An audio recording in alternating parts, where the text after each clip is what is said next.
Hello everyone, कैसे हैं आप सब। एग्जाम ट्रिक्स में आपका स्वागत है। मेरा नाम महेश सोनी है। मैं आपको आज स्टैटिक टॉपिक एक पढ़ाने वाला हूं, स्टैटिक पार्ट। और स्टैटिक पार्ट में देखो, ये करंट में चीज़ें रहती हैं। हम पढ़ने वाले हैं कोर इंडस्ट्री। आपको पता है कि इंडस्ट्री बहुत सारी हैं, उनमें से इंडस्ट्री कुछ कोर होती हैं, और वो कोर कितनी है तो 8 कोर इंडस्ट्री हैं। There are 8 core industry, right. ये 8 जो कोर इंडस्ट्री हैं अपने आप में इतनी इंपॉर्टेंट है कि भाई टोटल जैसे पूरी इंडस्ट्री है तो वो आपका 100% है। इस पूरे में से ये 8 कोर इंडस्ट्री 40% से ज़्यादा, यानी एग्जैक्टली बात करूँ तो 40.27% शेयर करती हैं। ये 8 इंडस्ट्री जो हैं, इसीलिए इनको कोर इंडस्ट्री बोला गया है। ये अभी न्यूज में क्यों है? बिकॉज देखो, इंडेक्स ऑफ 8 कोर इंडस्ट्री अभी न्यूज में इसलिए है बिकॉज इंडिया की जो कोर इंफ्रास्ट्रक्चर है, आउटपुट स्टेगनेंट था, अभी बिल्कुल भी नहीं बढ़ा है अक्टूबर 2025 में, जिसके कारण रिगार्डिंग 0% ग्रोथ, मतलब कुछ भी बढ़ा ही नहीं है, जिसके कारण ग्रोथ बिल्कुल जीरो थी। इसीलिए आप इसको स्टेगनेंट यानी बिल्कुल उसी लाइन में आप कहोगे, ठीक है। The worst performance in the 14 year, पिछले 14 महीने में इसका सबसे बेकार परफॉर्मेंस रहा है। जैसा कि मैं आपको बताया कि टोटल इंडस्ट्री जो है, अगर पूरी इंडस्ट्री की आप बात करोगे तो पूरी इंडस्ट्री 100% शेयर करती हैं। 100 में से 8 ऐसी ये इंडस्ट्री हैं जो 40.27% शेयर करती हैं। देखो, मैं आज इस टाइप से आपको डाटा बता दूंगा, पढ़ा दूंगा कि फिर से आपको कोर इंडस्ट्री में कुछ भी पढ़ने की एक्स्ट्रा में जरूरत नहीं पड़ने वाली है, ठीक है। अब देखो, ये जो 8 कोर इंडस्ट्री हैं, इनके सेक्टर देखोगे और वेटेज देखोगे तो भाई 40.27% ये 100 में से है। पर अगर इस पार्ट को पूरे को आप 100% रीड करते हो तो इस 100 में से आपको देखो ये दिया है कि कोल इंडस्ट्री कौन कौन सी होती हैं। तो कोल होता है, क्रूड ऑयल होता है, नेचुरल गैस होता है, रिफाइनरी होता है, फर्टिलाइजर होता है, स्टील होता है, सीमेंट होता है और इलेक्ट्रिसिटी होता है, ठीक है। इतनी बात क्लियर हुई। हम कोर इंडस्ट्री के बारे में कुछ चीज़ें जान लेते हैं कि कोर इंडस्ट्री होती क्या है, उनका जो इंडेक्स निकलता है वो क्या होता है। देखो, index of 8 core industry, index of 8 core industry इस मंथली इकोनॉमिक इंडिकेटर। भाई इस बात को भी ध्यान रखना कि ये मंथली इकोनॉमिक इंडिकेटर होता है। हम इसको इकोनॉमी में पढ़ते हैं, इंडस्ट्री आपको पता है कि इसका मतलब इकोनॉमी में क्या फर्क पड़ता है, आपको पता है इकोनॉमी इन्हीं सब पर बेस्ड होती है, इसीलिए इकोनॉमी काम करती है और चलती है। तो ये मंथली इकोनॉमिक इंडिकेटर होता है that measure the combine and individual performance. ये ध्यान रखना है, कंबाइन। देखो, मैं जो चीज़ें हाईलाइट कर रहा हूँ आप उसको बिल्कुल ध्यान रखोगे, बिकॉज क्वेश्चन में यही चीज़ें पूछी जाती हैं। जो ट्रिकी पॉइंट होते हैं, जहाँ पर आप गलतियां करते हो, यही पॉइंट होते हैं।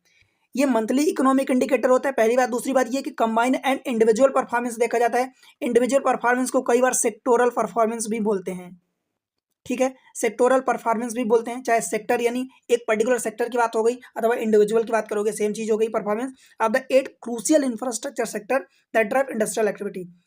अब इस पर ध्यान रखना है कि इसको पब्लिश कौन करता है। ये कोर इंडस्ट्री जो होती हैं, इनको कौन पब्लिश करता है? तो कोर इंडस्ट्री को OEA, आप जानते हो कि ऑफिस ऑफ इकोनॉमिक एडवाइजर। जो लोग नए पढ़ रहे हैं उनको ये नहीं पता होगा कि OEA क्या होता है। अदरवाइज आप में से, मुझे पता है कि जो पढ़ रहे हैं उनको पता है कि OEA office of economic adviser होता है, ठीक है। तो इसको OEA रिलीज करता है, मंथली होता है, ठीक है। OEA, इसी के साथ साथ आपको ये भी पता है कि मिनिस्ट्री ऑफ ये कॉमर्स एंड इंडस्ट्री के अंडर में काम करता है। ये मुझे नहीं लगता कि आपको गेस करने में कोई प्रॉब्लम होगी। इसी के साथ साथ DIPP भी काम करता है, ठीक है। ये होता है department of industrial policy and promotion, ठीक है। आगे देखते हैं, इसका कुछ बैकग्राउंड देख लेते हैं कि बैकग्राउंड में देखो, अभी introduce the track the health of India industrial base and serve as a leading indicator of the index of industrial production. ये IIP क्या होता है, इसके बारे में भी होता है। तो IIP जो होता है, इंडेक्स ऑफ इंडस्ट्रियल प्रोडक्शन, इसका ये जो होता है लीडिंग इंडिकेटर होता है। मतलब आपको बता दिया कि भाई टोटल इंडस्ट्री बहुत सारी, जिसमें से ये 8 इंडस्ट्री अपने आप में 40.27% शेयर करती हैं, ठीक है। ये आपको ये भी डाटा ध्यान रखना है कि ये 40.27 या आप ये कह लो कि मोर देन 40%, ठीक है। ये एग्जैक्टली ट्रिकी पॉइंट होते हैं और यही क्वेश्चन आपसे पूछे जाते हैं और आप गलतियां कर देते हो। एक चीज ये ध्यान रखना कि इसका बेस ईयर 2011-12 है, ठीक है। किसका? कोर इंडस्ट्री का बेस ईयर 2011-12 है। Align with the base revision of the national account, national account का भी बेस रिवीजन यही है, मतलब base year 11-12 2011-12। Over the time it become a key tool for assessing monthly economic movement. Sector की बात करें तो 8 कोर जो सेक्टर है, देखो ये 40.27% weightage of the entire IIP. Entire IIP मतलब इंडेक्स ऑफ इंडस्ट्रियल प्रोडक्शन, ये जो होता है भाई, ये टोटल आपको बता दिया कि 100% होता है, उसमें से 8 कोर इंडस्ट्री ये 40.27% होती है।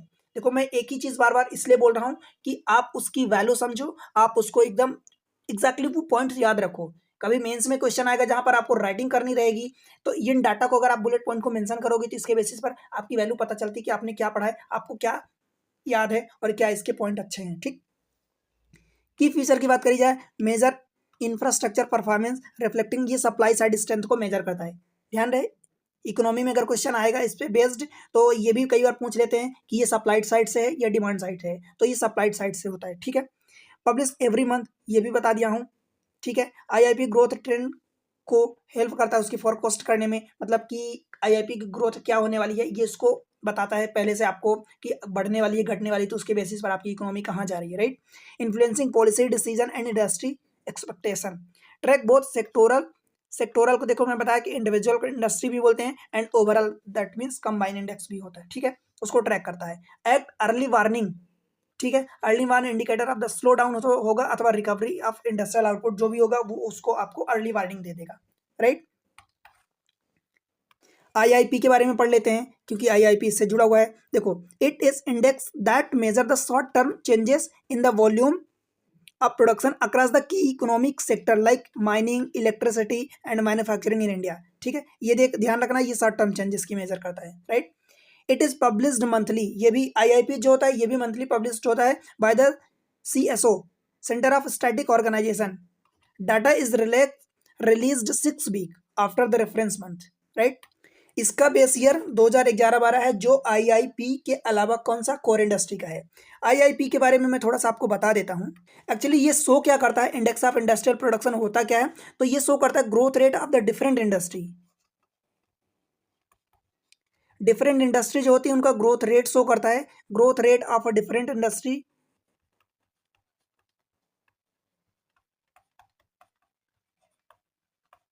डिफरेंट जो इंडस्ट्री होती हैं इकोनॉमी में या इंडस्ट्री के ग्रुप को बात करो, तो growth rate of different industry group of the economy,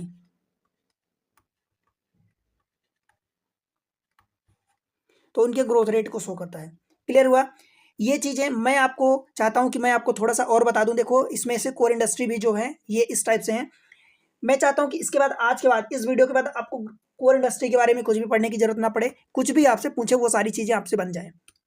देखो, 8 कोर इंडस्ट्री जो होती हैं वो एग्जैक्टली ऐसे ही होती हैं। देखो, मैं ऑर्डर लिखा हूं, आपसे पता है क्या पूछेगा क्वेश्चन में, आपसे ये नहीं पूछेगा, कई बार चीजें पूछता है कि ये, कई बार आपसे पूछ देता है कि इंक्रीजिंग ऑर्डर अथवा डिक्रीजिंग ऑर्डर, इंक्रीजिंग अथवा डिक्रीजिंग ऑर्डर आपसे पूछ देता है, वहां पर आप फंस जाते हो। और ये 8 कोर इंडस्ट्री अपने आप में बहुत इंपॉर्टेंट है। देखो, इसी ऑर्डर में लिखा है, ये डिक्रीजिंग ऑर्डर है, मैं उसी में लिख दिया हूं। अब आप इसको याद कैसे रखोगे, देखो, रिफाइनरी प्रोडक्ट पहला, सबसे पहले नंबर पर आता है, फिर इलेक्ट्रिसिटी आता है, देन स्टील आता है, देन कोल आता है, क्रूड ऑयल आता है, नेचुरल गैस आता है, सीमेंट आता है, फर्टिलाइजर आता है। देखो, याद करने का तरीका ये है कि आप इसको याद रखोगे, RES, 3 हो गए। अब देखो, आपके 5 बचे, 5 में से मतलब टोटल 8 में से आप ये ध्यान रखना कि 3 CC वाले हैं। अब आप कहोगे CC वाले क्या है भाई, तो 1C, 2C और ये 3C मैं लिख दिया। एक बीच में ये जगह बची है, एक ये जगह बची है, यहाँ पर आप NG लिखोगे। NG मतलब नेचुरल गैस होता है, और सबसे लास्ट में ये F आएगा। समझ आया, इसी ऑर्डर में आपको ध्यान रखना, ये डिक्रीजिंग ऑर्डर है। देखो, R से होता है रिफाइनरी, ये आप जानते हो, यहां पर देख लो। E से होता है इलेक्ट्रिसिटी, S से होता है स्टील। अब रही बात यहां पर, तो C से 3 है। ध्यान रखना, ये तीनों C एक साथ नहीं आते हैं, 2 C एक साथ आएंगे, उसके बाद बीच में NG आएगा, तीसरा C, उसके बाद लास्ट में फर्टिलाइजर आएगा। आपको इसी ट्रिक के अनुसार याद रखना है, अदरवाइज कंफ्यूज होगे, गलतियां करोगे, गलतियां होती हैं भाई, इसलिए मैं बता रहा हूं। अब देखो, हम क्या पढ़ रहे हैं भाई, कोर इंडस्ट्री पढ़ रहे हैं। कोर की स्पेलिंग थोड़ा सा बताओ, CORE, तो C से तो ये 3 C हो गए। अब ORE, मैं यहाँ देखो इसी ऑर्डर में लिख रहा हूँ, C तो हो गया 3 में से, अब ये ORE बचा, तो यहाँ आप लिखो O, यहाँ लिखो R और यहाँ लिखो E, हो गया कोर। अब CO से क्या मतलब हुआ, कोल, इस वाले से CO से मतलब हुआ कोल, CR से क्रूड ऑयल आप समझोगे, CE से सीमेंट हो गया, बन गया आपका। कोई कंफ्यूजन तो नहीं होगा? कभी भी आपको अगर कंफ्यूजन है CC वाले में तो डायरेक्ट लिखना CCC ऐसा लिखना। अब आप जानते हो कि CORE कोर पढ़ रहे हो तो C तो हो ही गया, ORE लिख दो। तो ये CO से क्या हो जाएगा, कोल हो जाएगा, CR से क्रूड ऑयल हो जाएगा, CE से सीमेंट हो जाएगा। बस ये ध्यान रखना है इनके बीच में एक NG आता है और लास्ट में F आता है, मतलब फर्टिलाइजर आता है। समझ आए भाई? और ये सब मिलके कितना शेयर करते हैं? 40.27% शेयर करते हैं। कुछ बुलेट पॉइंट में बता देता हूं, जैसे कि अभी मैं आपको बताया कि इनका बेस ईयर क्या होता है, कोर इंडस्ट्री का। कोर इंडस्ट्री एक बार आपको मेमोराइज करवा दूं। बेस ईयर क्या होता है भाई? बेस ईयर 2011-12 होता है। रिलीज कौन करता है?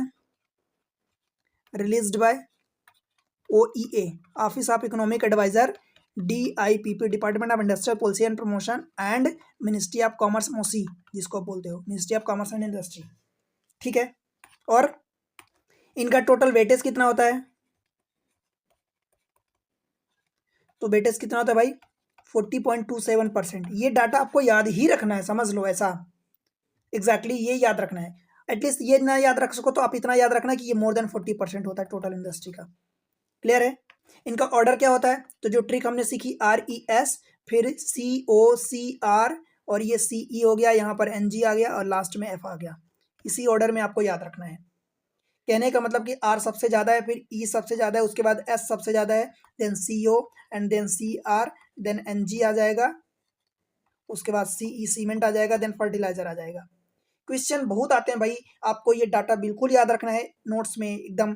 आप समझ लो कि एक बार ऐसा पढ़ लोगे ना, क्वेश्चन इसके आते हैं, फ्रिक्वेंटली आते ही रहते हैं। कोई सा भी क्वेश्चन आप कहीं सा भी, सिविल सर्विस में तो आते ही हैं, सिविल सर्विस के अलावा और भी एग्जाम देखोगे तो आप इसकी वैल्यू ऐसे समझ सकते हो कि भाई कितनी इंडस्ट्री है। इंडस्ट्री तो बहुत सारी है, उनमें से ये 8 इंडस्ट्री जो है 40 मोर देन 40% अपना वेटेज शेयर करती हैं 100 में से। कहोगे कि 100 में से 40 तो कुछ भी नहीं। हाँ भाई, 100 में से 40 आधे से भी कम है, बट ये सोचो कि कितनी इंडस्ट्री है, उनमें से ये 8 इंडस्ट्री इतना शेयर कर रही हैं, राइट। अब देखो, मैं कुछ क्वेश्चन आपको दिखा देता हूँ कि सिविल सर्विस में जो प्रीलिम्स में क्वेश्चन आए हुए हैं वो दिखा देता हूँ। देखो, in the 8 core industry, index of 8 core industry, which one of the following is given the highest weightage. अब बताओ, अगर आपको ट्रिक नहीं याद होगी भाई तो गलतियां आप कर दोगे। अब देखो, हमारी जो ट्रिक थी मैं यहाँ लिख रहा हूँ, आप खुद बताओ। इनमें से पहले आप बताओ, मैं अभी 2 बार समझा चुका हूँ, अब बताओ कौन सा आंसर कमेंट सेक्शन में मेंशन करो। 2015 का ये क्वेश्चन है। CO, electricity, fertiliser, steel. हमने जो ट्रिक अपनाया है वो RES, उसके बाद COCR, CE, यहाँ पर NG और यहाँ पर फर्टिलाइजर। अब देख लो, यहाँ पर आपको रिफाइनरी तो दिया नहीं है कहीं। रिफाइनरी जब नहीं दिया है तो अब इनमें से फिर E ढूंढो। E मीन्स इलेक्ट्रिसिटी जनरेशन दिया है, तो यही होगा ना सबसे ज़्यादा, और इसका ऑप्शन करेक्ट होगा ऑप्शन सेकेंड। ठीक है, अगर ये भी नहीं दिया होता तो फिर आप सब इसको ढूंढते, स्टील को ढूंढते। स्टील ये भी नहीं दिया होता तो फिर इनमें से ढूंढते। तो आप समझते हो इस चीज़ों को। ठीक है, एक और क्वेश्चन देख लो। इन इंडिया, ये क्वेश्चन बहुत पहले आया हुआ है, ये एक्चुअली आई थिंक 2012 का क्वेश्चन है, डेट यहाँ पर नहीं लिखी हुई है। In India, in the overall index of the industrial production, the indices of the 8 core industry have combined weightage of 40.27%। उस टाइम इसका वेटेज अगर मैं बात करूं तो कुछ 37 पॉइंट समथिंग था। ठीक है, ये 2012 का, अब इसका 40.27 है। क्वेश्चन आया हुआ है, सिविल सर्विस का क्वेश्चन है ये। Which of the following are among those 8 core industry. बताओ भाई, cement, fertiliser, natural gas, refinery product, textile. कहीं आपने इधर टेक्सटाइल पढ़ा है क्या? नहीं पढ़ा। तो ये टेक्सटाइल सबसे 5वां ऑप्शन। एलिमिनेशन, आप जो सिविल सर्विस की तैयारी कर रहे हो तो बहुत अच्छे से जानते होगे कि एलिमिनेशन जो है कितना हेल्प करता है कई बार। हाँ, अब क्वेश्चन आने, अब 2-3 साल से आने लगा है कि ओनली 1, ओनली 2, ओनली 3 ऐसा करके, पर फिर भी बहुत सारे क्वेश्चन रहते हैं जहाँ पर एलिमिनेशन काम करता है। टेक्सटाइल कहीं नहीं पढ़ा तो टेक्सटाइल को हटा दो, 5वां। तो ये 5वां गया, ये 5वां गया। उसके अलावा cement, fertiliser, natural gas, refinery product, ये 4 के चारों हैं, तो 4 के चारों यहाँ पर हैं। आप इसको थर्ड ऑप्शन टिक करोगे, आगे बढ़ोगे। समझ आया? तो ऐसे ही इन्फॉर्मेटिव वीडियो के लिए वीडियो को लाइक कर दो। एग्जाम ट्रिक्स पर ये सारी चीज़ें मिल रही हैं, आपको मिलती रहेंगी। पूरी मैथमेटिक्स भी आपको, क्वांट जिसको बोलते हो, मैथमेटिक्स पूरी आपको पढ़ा दिया हूँ 2 बार।